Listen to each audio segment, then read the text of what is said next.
Tonight in our topic, Empowered to Heal, we want to look at the question, what is health and what is the cause of health?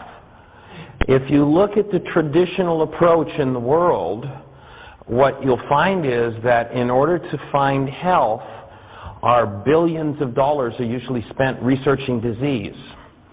And we're going to look at the idea that that just might be a backward approach, and that maybe health is about something else than an absence of disease. And what is its definition? What is health really?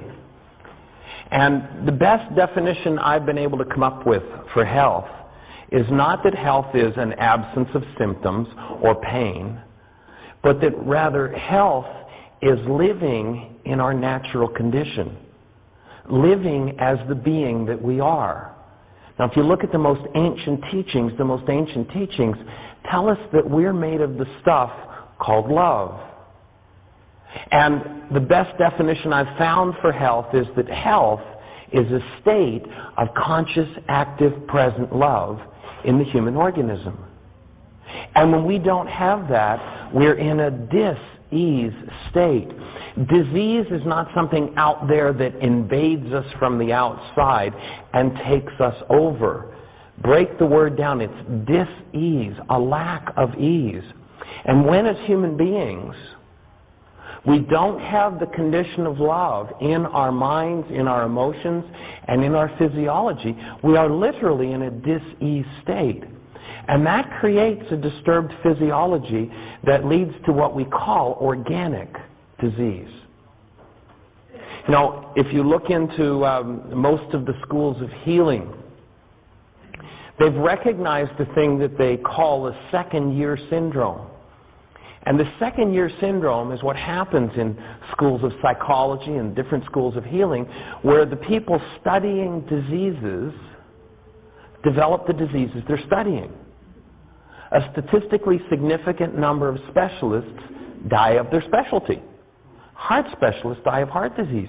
Cancer specialists die of cancer. Why? Well, in the workshops that we've done in the previous evenings, we've posited the theory that you and I, we are creative beings. If we are creative beings, how is it that we create?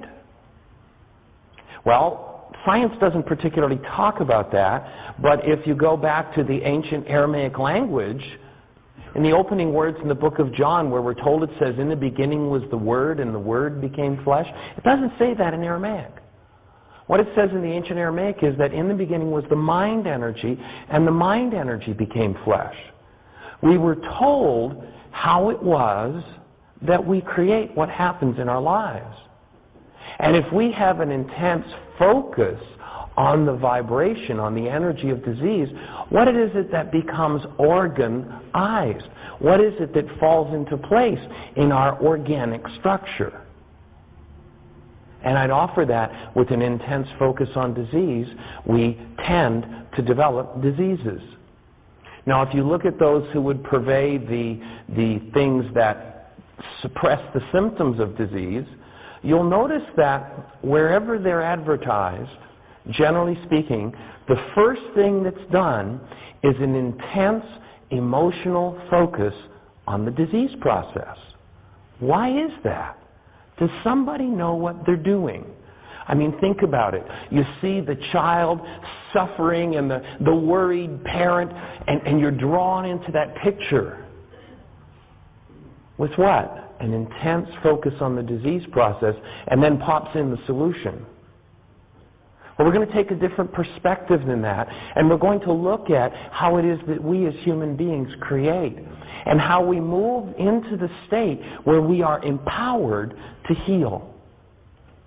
That each of us carries with us an energy and a capacity. And that energy and that capacity can make of us disease producers or producers of healing. And it depends how we take charge of our own mind energy system. Again, look at those words. In the beginning was the mind energy.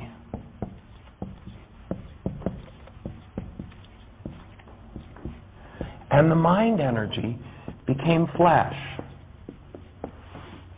Now, if you listen to Einstein, we've quoted this several times, but let's do it again. Einstein says this: on such things as matter, we have been all wrong. Okay? Where does matter fit here? It fits on this side of the equation.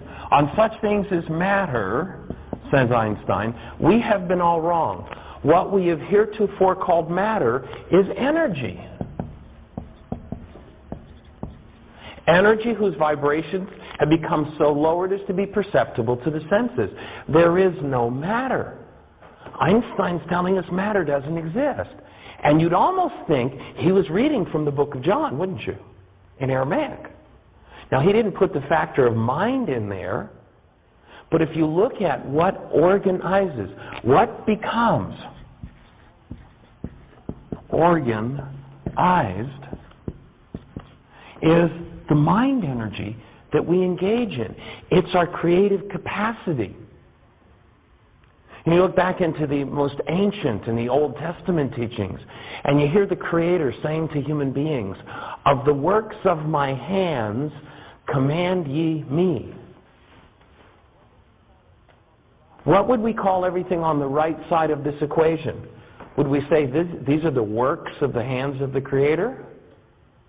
Then what is it that sets things in motion from the left side of the equation? Well, according to that statement, it says, your command is what tells the Creator what to do. Oh, Michael, that's blasphemy. Well, blasphemy or not, hey, I'm just reporting the news. Go read the book. That's what it says.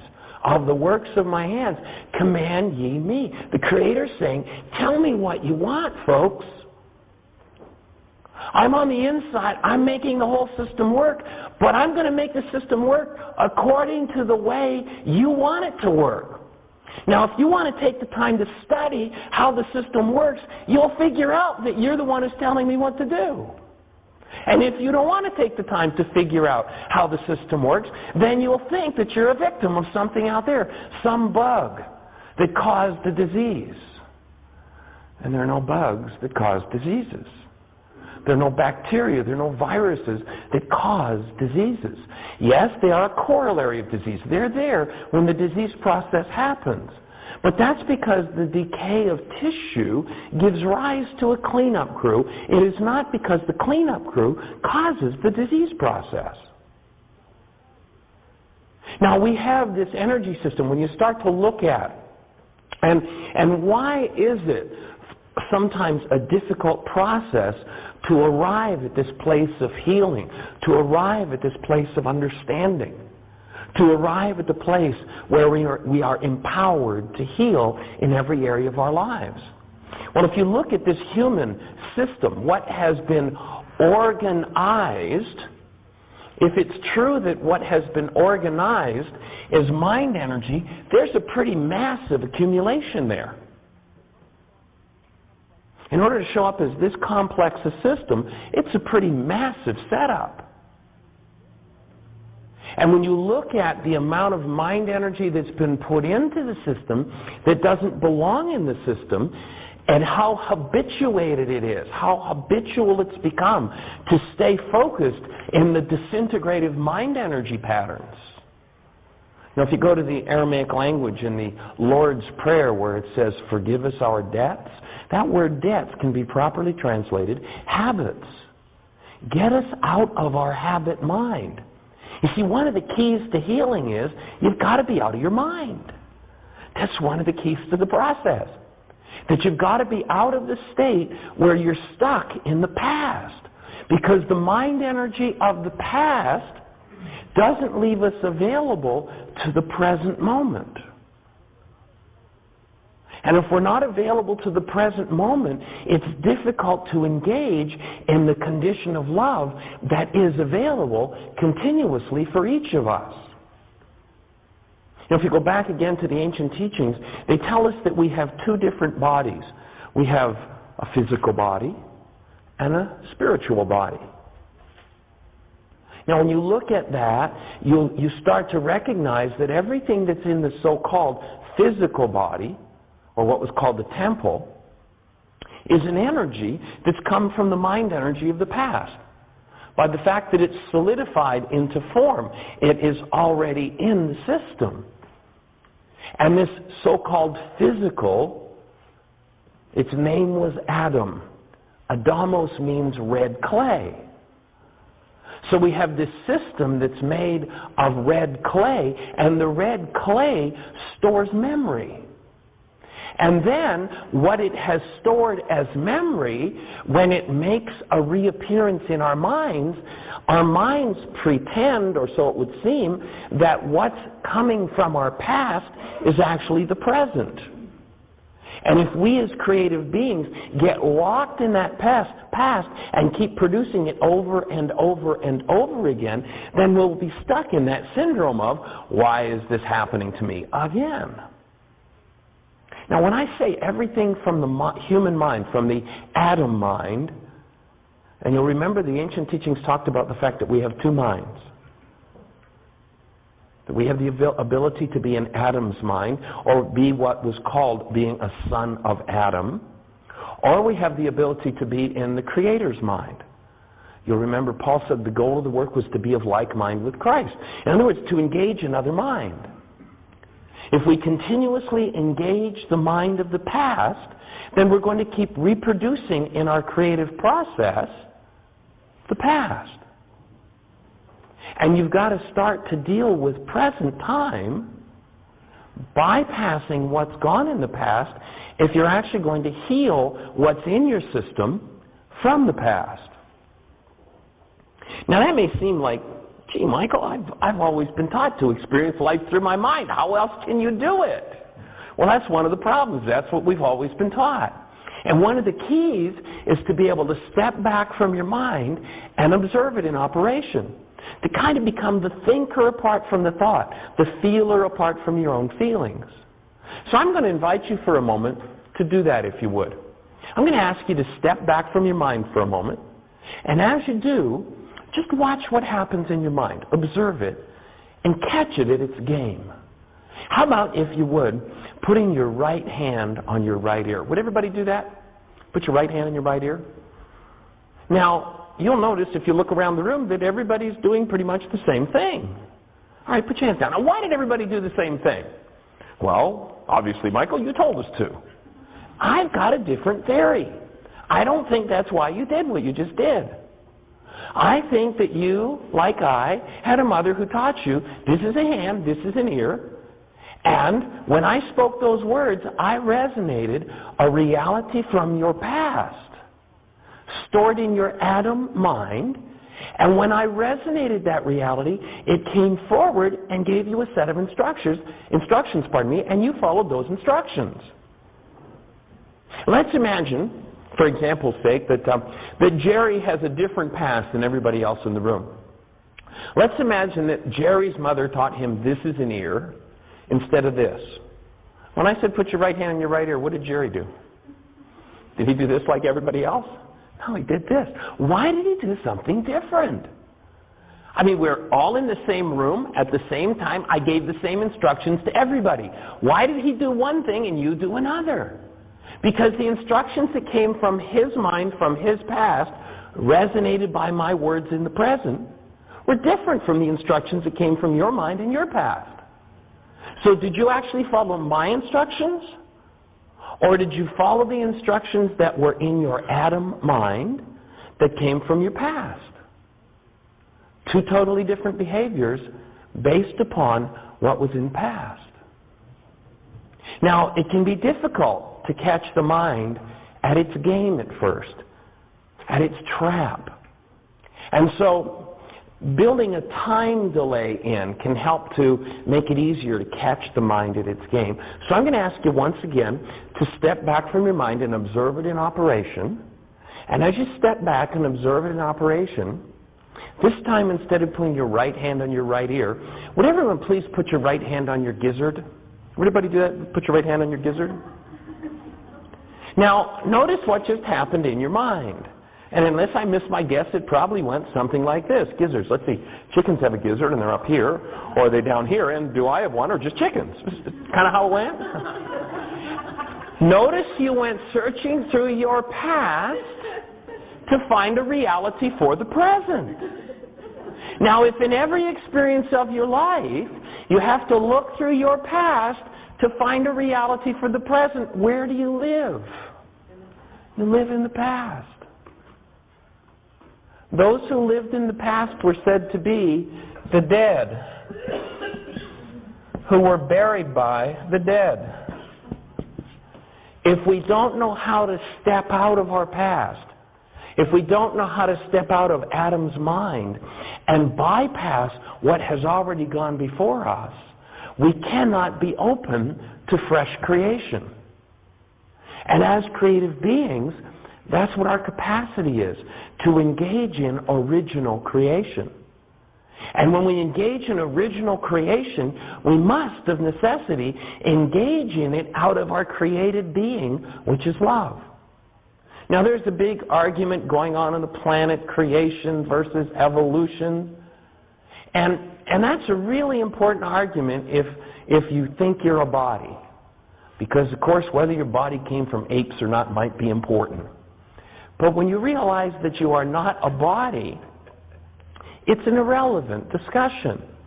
There is a created essence called a soul in Aramaic, Napsha.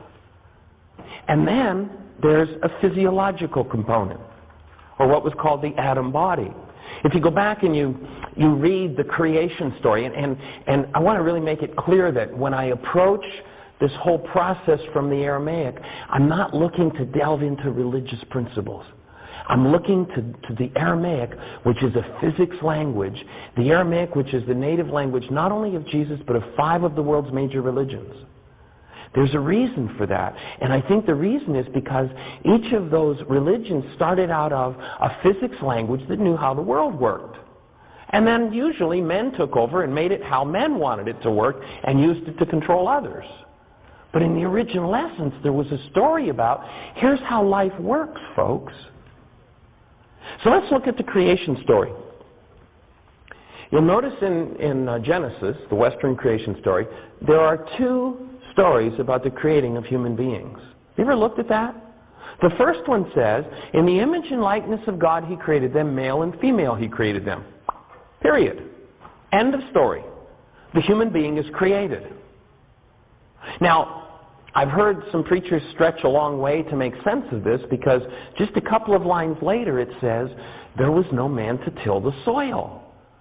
And they start another creation story. It's like, was Moses getting senile here or what?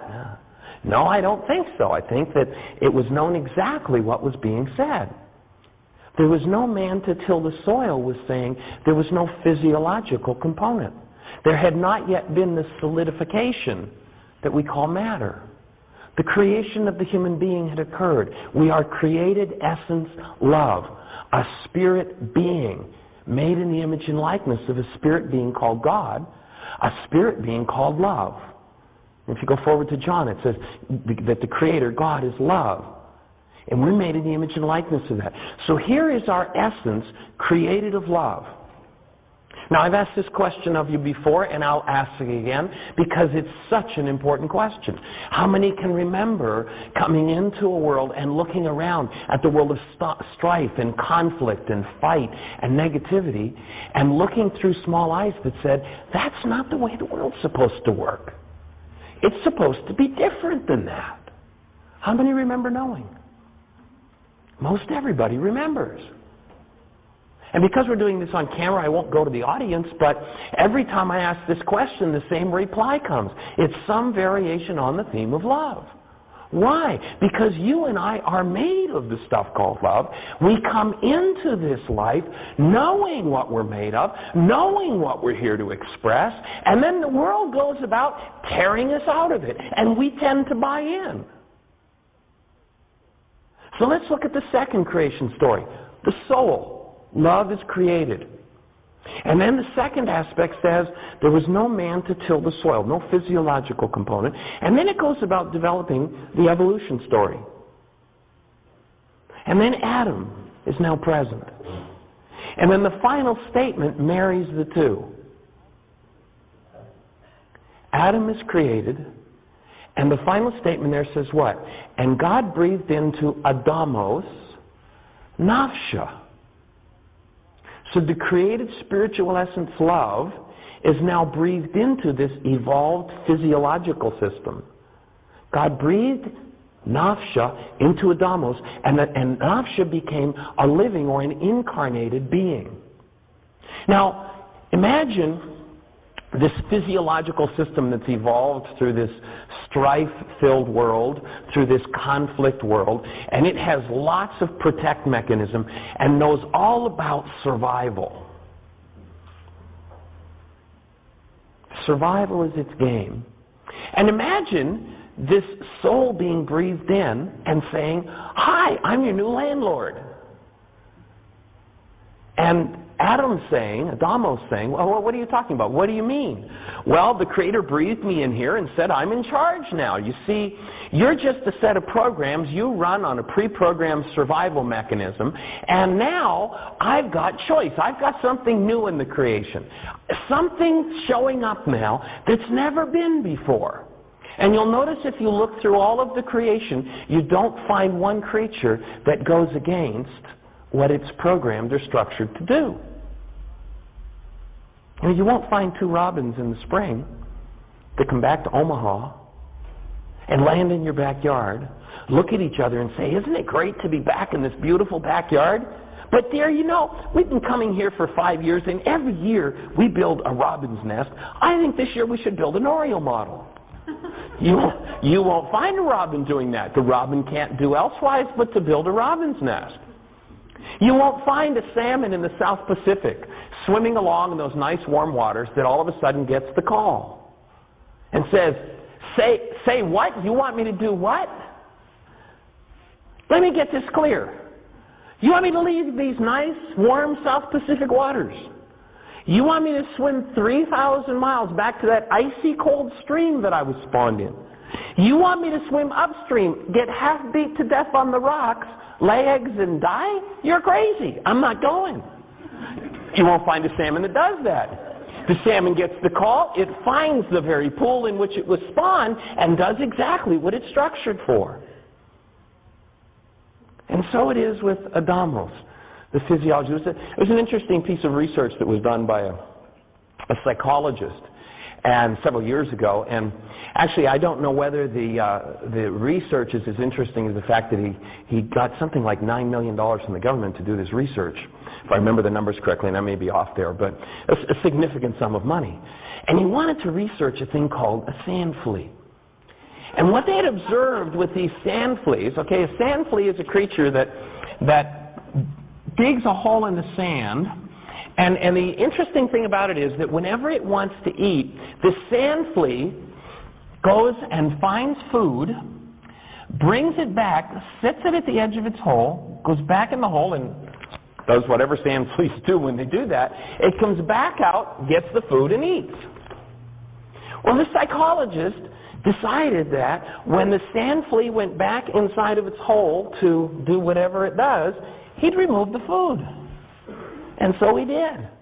And the sand flea comes out, and there's no food there. So it goes off, and it gets more food. And it comes back, sets it at the edge of its hole, goes inside, does whatever they do. The researcher took the food.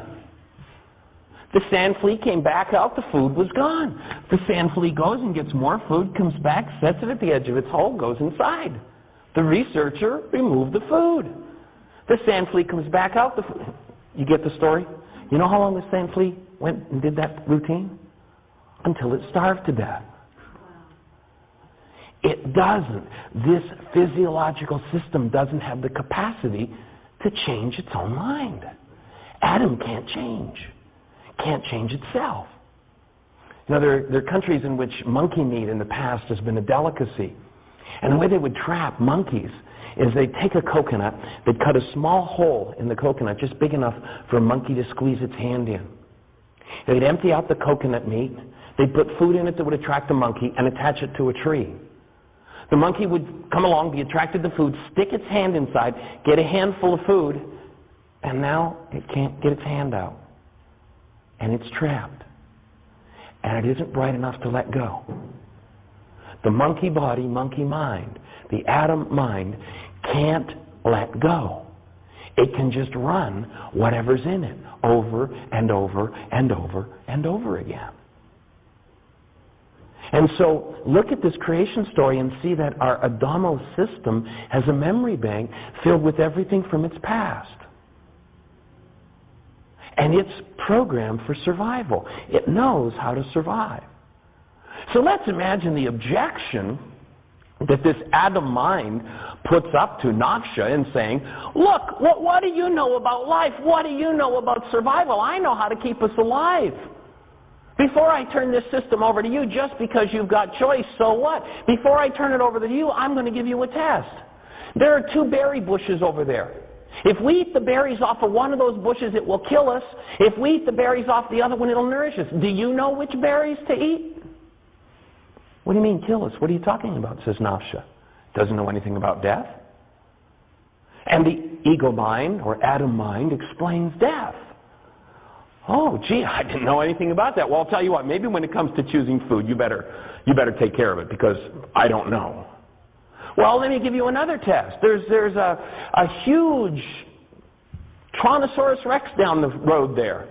If we get upwind from it, and it gets a whiff of us, do you know how to escape? Escape? Why would I want to escape? What do you mean? Well, hey, we're in big trouble. If he catches up with us, we're dead. Oh, gee, I don't have a clue. I don't know. Oh, so you really don't know much about survival, do you? Well, I guess I don't know. Well, then maybe you shouldn't be in charge of this system. Maybe you're right. Tell you what, how about if we're in a survival situation, you run the show, Adam, and when we're not, my choice, I'll run the show. And so you can almost imagine this negotiated settlement. Now, how does this relate to you and I? Well, let's look at how it works in our lives.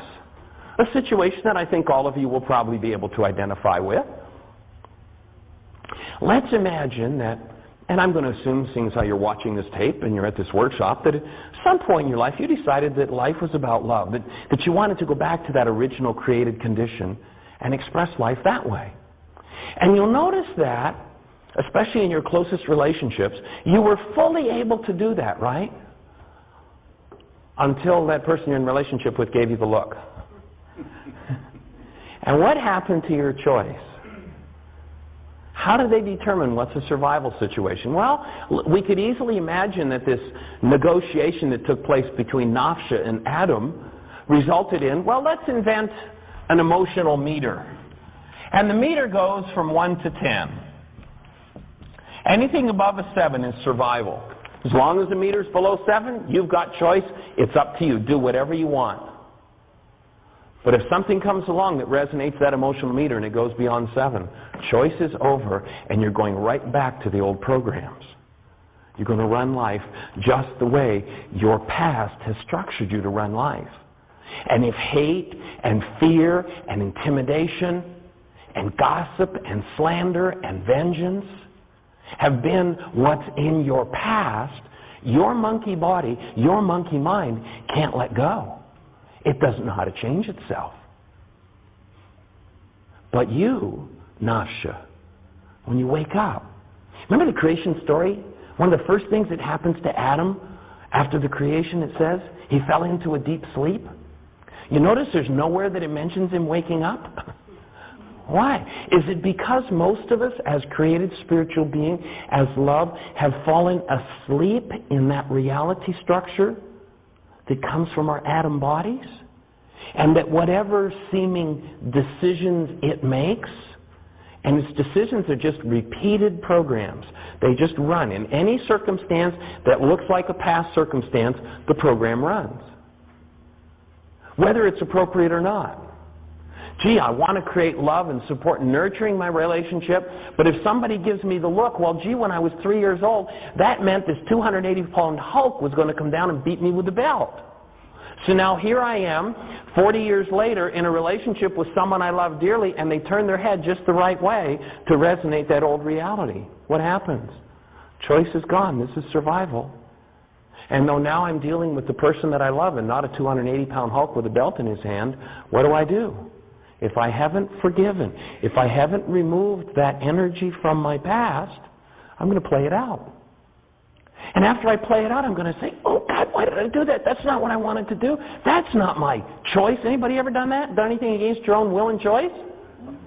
Do you see why it happens? It's because when the emotion meter hits 7, you don't have choice. You're going to run on automatic pilot.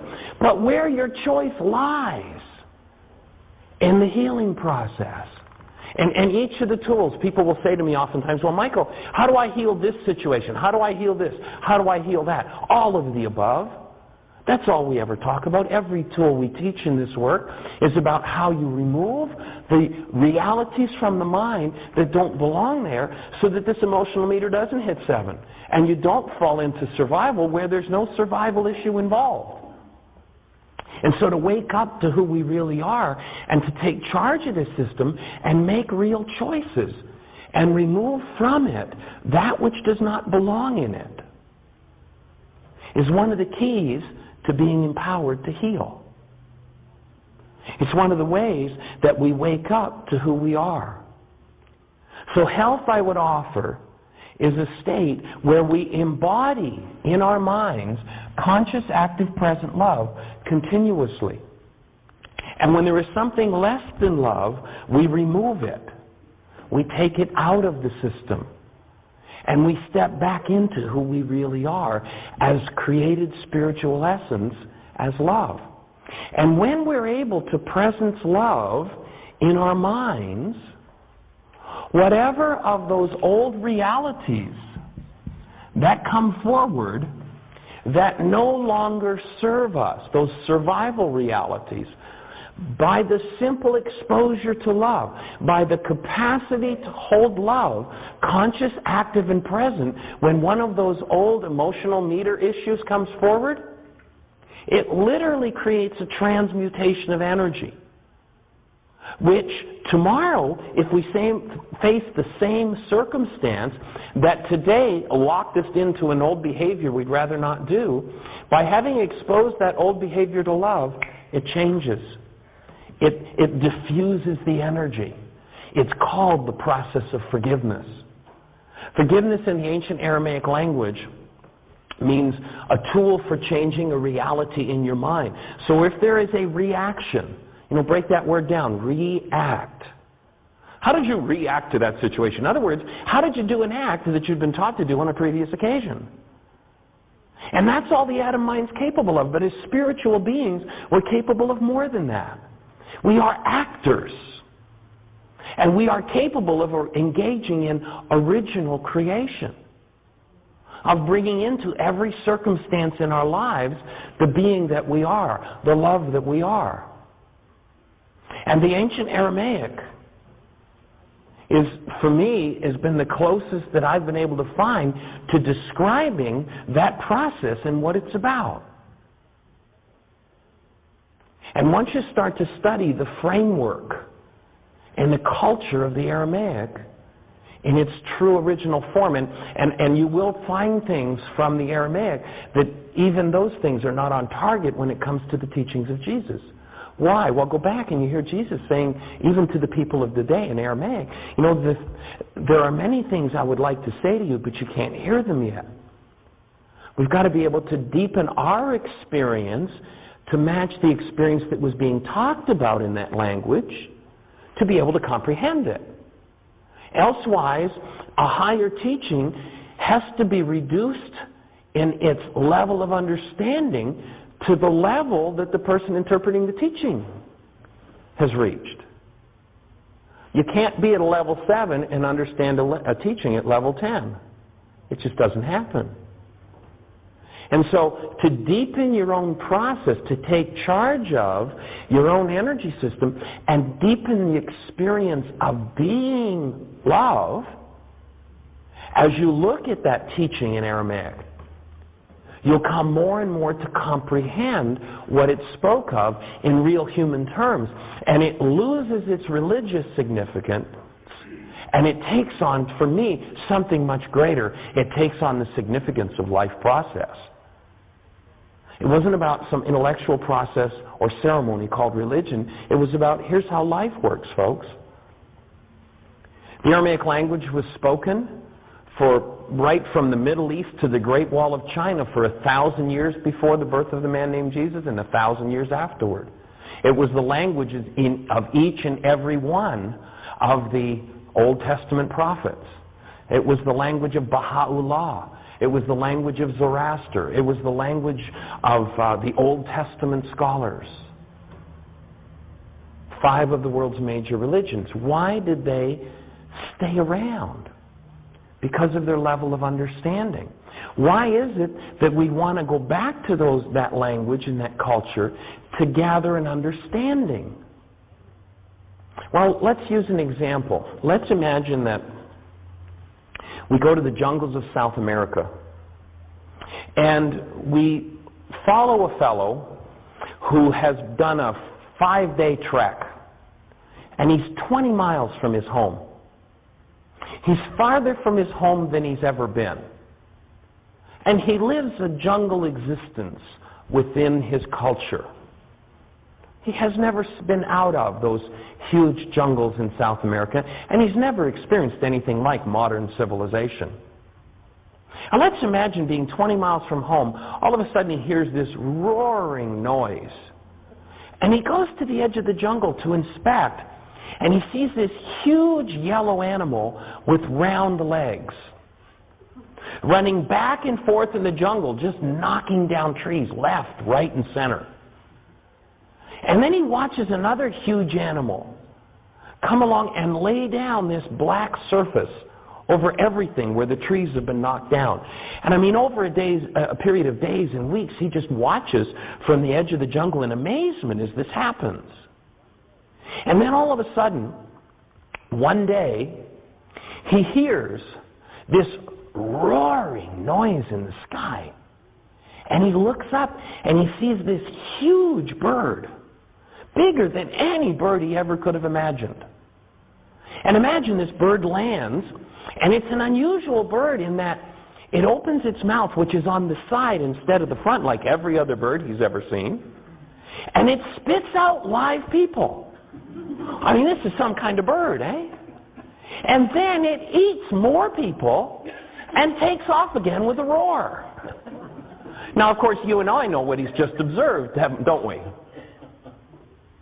But let's imagine now that our friend, having observed an airplane, goes back 20 miles in the jungle to explain to the rest of the tribe what he's just seen. Can he speak one true word about what he's observed?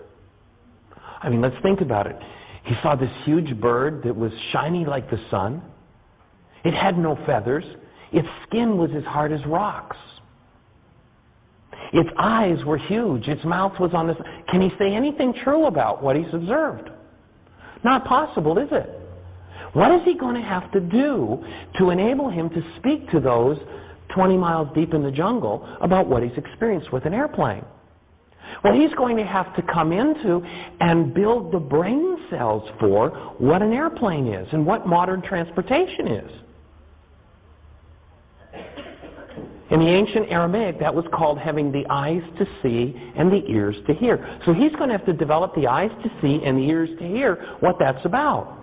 So let's imagine that he stays with these people. They meet him, they befriend him, they teach him the language, and now he understands about international travel. Can he go back into the jungle and explain to his friends 20 miles deep in the jungle what he's experienced? Can he say one true word about what he's experienced? No. They've never been out of the jungle. International travel, what are you talking about? Airplane? Well, what are they going to have to do? They're going to have to build the brain cells. They're going to have the eyes to see and the ears to hear what's being spoken of. And so the first step is that they're going to have to develop the brain cells. Remember, Jesus said his teachings were only for those who had the eyes to see and the ears to hear? Now, there are things that you can say in the Aramaic language and culture that you cannot say in the westernized versions of those scriptures, because most of the westernized versions come from Greek. I've actually had preachers. I remember one man who had been a fundamental preacher for a little better than a half a century. And when I started to talk to him about the Aramaic, he literally, and I quote, said to me, "I don't care what Jesus said." I was just aghast. I couldn't believe what I heard. And his explanation was, "I studied the Greek, and I know all about the Greek text. And that's enough for me." Well, that would be like our jungle friend going back into the jungle knowing nothing about the language of international travel and explaining to his friends what he just experienced and trying to make a logical sense of it. You ever looked at a lot of the scriptures and it's like, how does this make sense? Where is this coming from? Well, that's why. Because there are things you can't say in Greek that are said in Aramaic. Why? Well, if you look at the whole Greek, and let's look at the difference in the philosophy and the understanding of the Western mind that produces an airplane and international travel, and the jungle inhabitant who hasn't been outside of the jungle or a 20-mile radius. There are no words, there are no concepts that can be communicated effectively between those two worlds until the brain cells are built to make sense of it.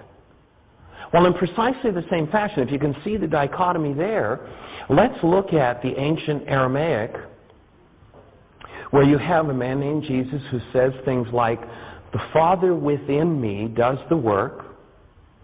It is the Father's good pleasure to bring you the kingdom. And if you ask, you will receive." Now, let's just take that part of it.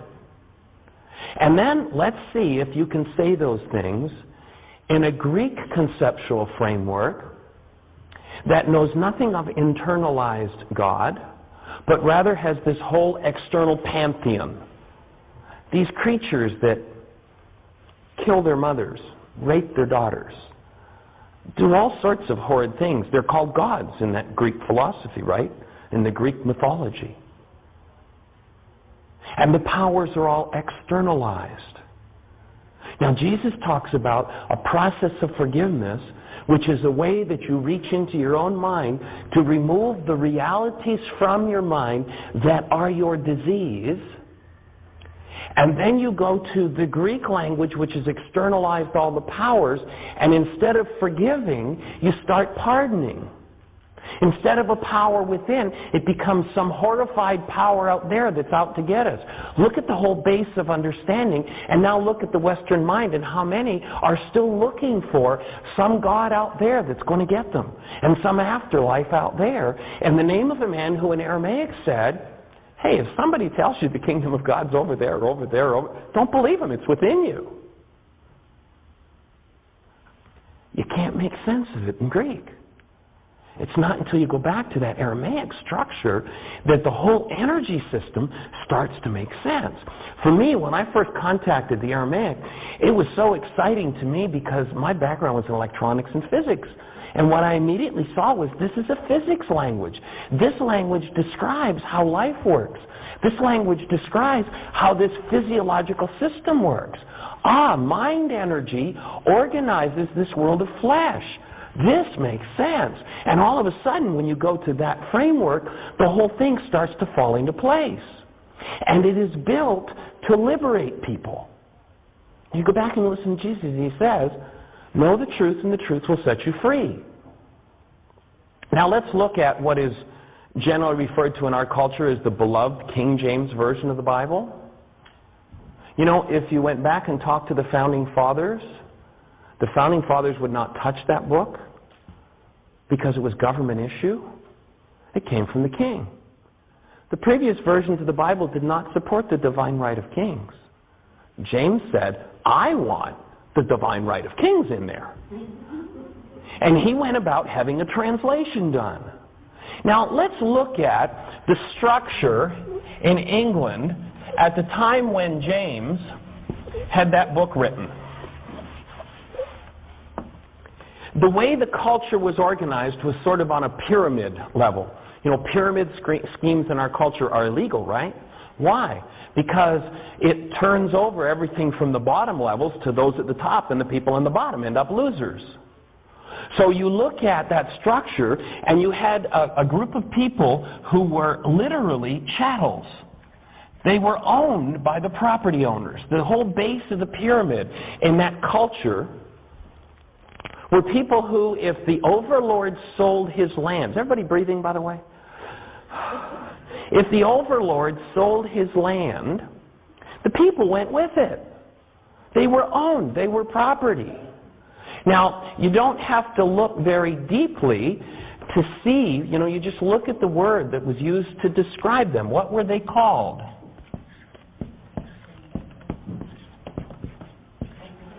Peons, right? And what happened? They produced on the land, they worked the land, they sometimes were able to keep enough to eat, and they turned over the results of their produce to the next layer, to the overlords, to those above them, who of course were fewer in number, but they basically owned the property and owned the people that worked the property. And of course that next layer, that next level had to turn over what they produced, a certain percentage. They got enough to keep them alive, a little more than the peons, and they went to the next level, and it went up to the next level. And who sat at the top? The king. Now how many are naive enough to believe that this guy wants to accurately represent the teachings of a man who said, know the truth and the truth will set you free? Not very likely. And so when we start to go back into the actual original teachings of Jesus in his native Aramaic, in his native tongue, we'll start to see that he was about liberating people and teaching them of their creatorship. And that what he was teaching them was how to remove the dis-ease processes that they had engaged in. He taught them how to forgive every reality that was not in their minds. And so healing is not about fixing a broken part of the system. If we put into this system an energy, look at this thing as an energy system, and we put into it an energy that does not belong in it, wherever we store that energy, we set up a dis-ease process.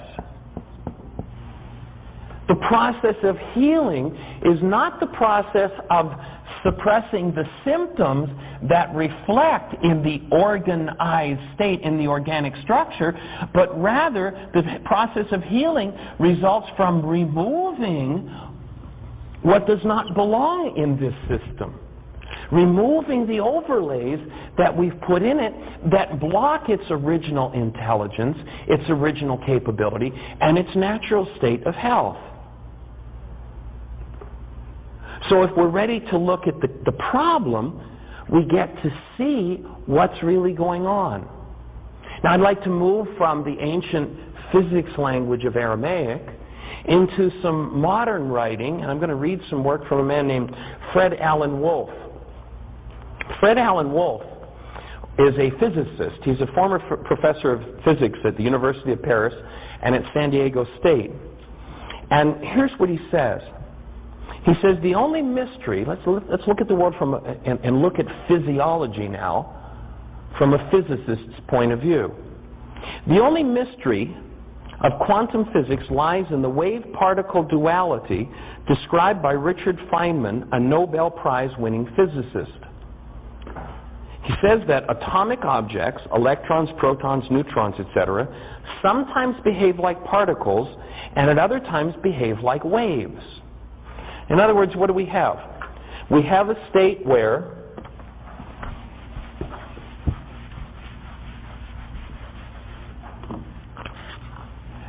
this thing we call matter is spread out over space as a wave, or it collapses and becomes a particle. So he says atomic objects, electrons, protons, neutrons, etc., sometimes behave like particles and at other times like waves. When does an atomic object behave like a particle and when like a wave?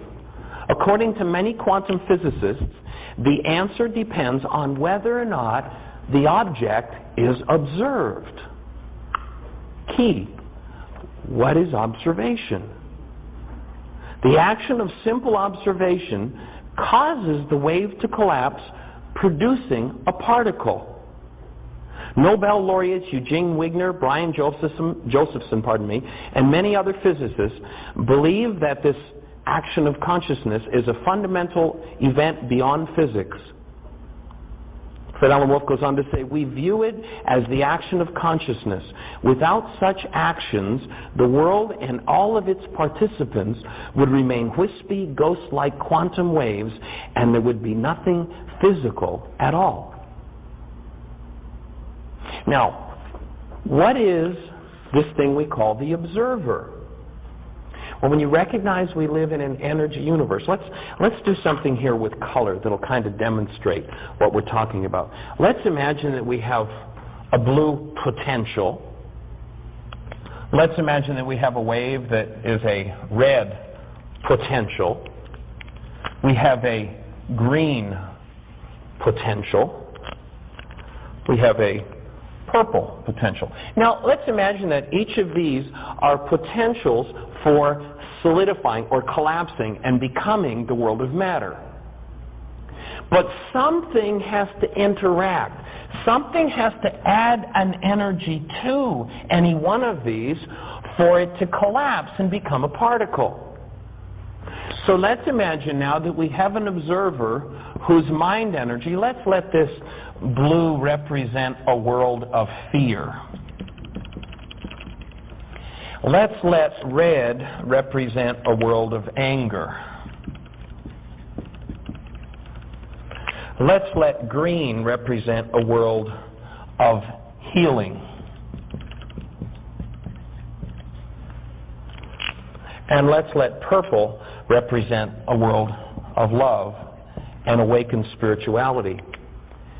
If we have a person whose mind energy has been filled with this frequency, brain cells have been filled to the max with fear and intimidation. And you'll recall the last few nights I've talked about the work I did several years ago with Marcel Vogel, who was a 23-year senior scientist from IBM. Marcel developed the instrumentation in the lab with which to measure the high energy waves that leave the mind when we think a thought. So when we put the realities of fear into a mind, we set there an energy. All energy is in motion, and all motion produces an energy wave.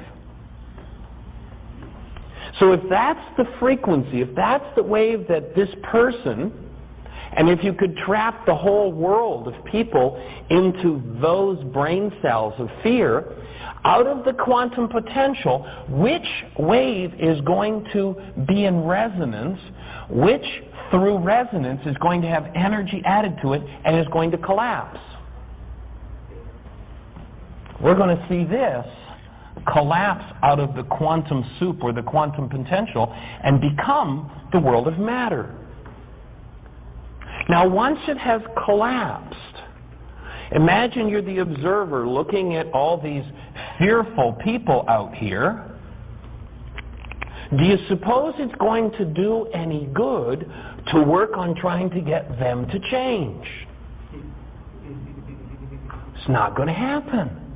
You're going to have to go back to where it started. Remember Job in the Old Testament said, "That which I feared most has come upon me." What was he saying? He was saying, oh, I see, I'm a creator. When I engaged in fear, I set up an energy wave. I set up a frequency. And here it is come to visit. Now, instead of trying to get rid of the visitor, I think I should probably go back and forgive, which means what? I'm going to literally restructure the brain cells. What are we going to restructure them with? Well, if I forgive, and remember that forgiveness means a tool you apply to a reality in your mind to remove that reality, which is a tool that you apply to an energy in your physiology, which, if it is fear, is a disease energy in whatever tissue it's in. It violates the integrity of that tissue.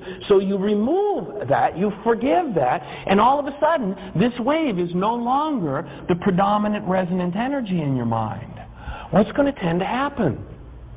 This wave that has collapsed will tend to go back to the world of potential, and its solidified nature will disappear. Now let's say that, having dealt with the fear, oftentimes the next stage is to get really peeved about what they've done to us, to get really angry. So if the next predominant resonant energy is red, if that's what shows up, having forgiven the anger, all of a sudden now I'm really peeved at what's been going on all this time. This is an energy. This energy sets up a field. What now starts to become manifest in the potential world? You know, they spoke in the Aramaic of illusion. And usually in our culture, we're taught that illusion means something that doesn't exist. In the Aramaic, the root of the word illusion is not something that doesn't exist. The root of the word illusion is measured. Remember they said, as you measure, it will be measured unto you? As you put an energy into your mind, guess who's coming to dinner? Guess what's going to show up? You set up a frequency, and out of the quantum soup, out of the potential, what you have measured solidifies, collapses, and becomes your experience. Is anger ever going to get you where you want to go if you want to live a delightful life? If you want to heal, it's not going to happen. Now, you might have plenty of reasons to be angry. You might have plenty of reasons to be horribly abusive to them. But that's really not the essential question. If you want to heal, the essential question is, though they deserve it, do you? Because you get the original, they just get the carbon copy. And if they're not in resonance, they're not going to play. If you really want to heal, you have to take charge. And you go back and you listen to Jesus, and he said, you know, the first order of business, the first law of life, of aliveness, of joy, of creativity, of really high-level wellness, is you've got to hold the condition of love in your mind. And when you do that, you'll start to dismantle that energy, that information in brain cells that resonates and sets up lots of things to be angry about. And as you change that frequency from your mind, that potential, that which is solidified, will tend to go back to the world of potential and dissipate. And the next step is you'll start and you'll begin to engage in the healing process. And when that becomes the predominant resonant energy in your mind, you'll set up. And what you'll find is you'll create a world, and you will start to attract people and circumstances that will support your healing.